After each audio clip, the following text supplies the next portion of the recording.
अधिकार की लड़ाई में निमंत्रण नहीं भेजे जाते।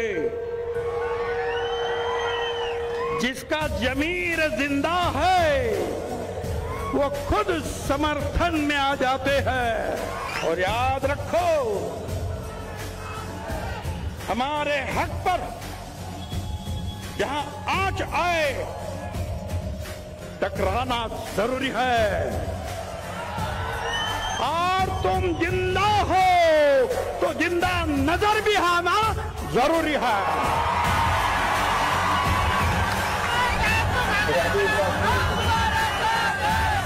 वडीगोद्री येथे पंकजा मुंडे, धनंजय मुंडे यांनी भेट दिली आणि आता लक्ष्मण हाके यांच्या आंदोलनाला विस्तीर्ण असं स्वरूप मिळालेलं आहे।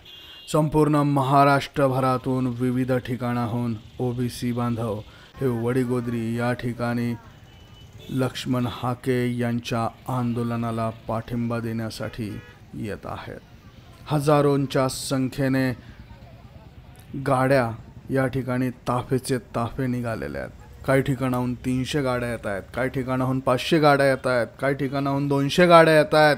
तर अशा गाड्याची गाड्या भरून ओबीसी समाज बांधव हा अंतरवाली सराटीच्या तोंडावर असलेल्या वडीगोद्री या ठिकाणी दाखल होतो आहे। मंडळी, ही दृश्य आपण पाहतो आहोत, बीड जिल्ह्यातली ही दृश्य आहेत आणि बीड जिल्ह्यातून तसेच केज तालुक्यातून, परळी तालुक्यातून असंख्य गाड्या ह्या लक्ष्मण हाके यांच्या समर्थनासाठी वडीगोद्री या ठिकाणी येत असताना आपल्याला बघायला मिळतात। शेकडोंच्या संख्येने गाड्या ह्या रस्त्यावरती उतरलेल्या आहेत। ओबीसी रस्त्यावरती उतरलेला आहे। सरकारने ओबीसीचं म्हणणं ऐकून घेतलंच पाहिजे यासाठी ओबीसी रस्त्यावर आलेला आहे। हजारोंच्या संख्येने ओबीसी बांधव हे वडीगोद्रीच्या दिशेने येत आहेत आणि लक्ष्मण हाके यांच्या आंदोलनासाठी आता हजारोंच्या संख्येने हे बांधव वडीगोद्रीच्या दिशेने निघालेले आहेत। वडीगोद्री हे ओबीसी आरक्षण बचाव मोहिमेमधलं अत्यंत महत्त्वाचं ठिकाण आहे। लक्ष्मण हाके आणि त्यांचे सहकारी हे या उपोषणासाठी बसलेले आहेत आणि या उपोषणाला पाठिंबा देण्यासाठी संपूर्ण महाराष्ट्रातून लाखोंच्या संख्येने ओबीसी बांधव वडीगोद्री या ठिकाणी एकत्र होत आहेत। आपली ताकद ते या माध्यमातून दाखवत आहेत। मनोज जरांगे पाटील यांनी उपोषण सोडलेलं आहे आणि आता पुन्हा आपण संवाद रॅली करणार आहोत अशी घोषणा त्यांनी केली आहे आणि त्या पार्श्वभूमीवर आता ओबीसी बांधव हा वडीगोद्रीच्या दिशेने निघालेला आहे। तर मंडळी, ओबीसी बांधव हे वडीगोद्रीमध्ये एकत्रित झालेले आहेत। विविध पद्धतीनं ओबीसी बांधव हे आपल्या भावना व्यक्त करतात। मंडळी, या दृश्यांमधनं आपण पाहू शकत आहोत की ओबीसी बांधव हे किती मोठ्या संख्येने आता वडीगोद्री या ठिकाणी एकत्र होत आहेत। त्यामुळे या वडीगोद्रीच्या ठिकाणी आता ओबीसींचा एक महापूर सध्या बघायला मिळतो आहे। निश्चितच येणारा काळ हा ओबीसींसाठी अतिशय महत्त्वाचा असणार आहे आणि या काळामध्ये ओबीसी बांधवांकडनं ताकद एकवटली जाते आहे आणि या ताकदीच्या जोरावर आता ओबीसी बांधव ओबीसी आरक्षण बचाव या मोहिमेत सक्रिय पद्धतीने सहभागी झाल्याचं बघायला मिळतं आहे। मंडळी, ही लांबच लांब रांग गाड्यांची आहे।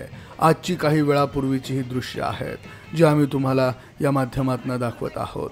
तर ओबीसींची ताकद ही आता या ठिकाणी एकवटायला सुरुवात झालेली आहे आणि ओबीसी बांधव हा वडीगोद्रीच्या दिशेने निघतो आहे। विविध ठिकाणी रस्त्यावरती थांबून रास्ता रोको केले जात आहेत आणि या रास्ता रोकोमुळे ट्रॅफिक जाम हा काही ठिकाणी मोठ्या प्रमाणावर बघायला मिळतो आहे।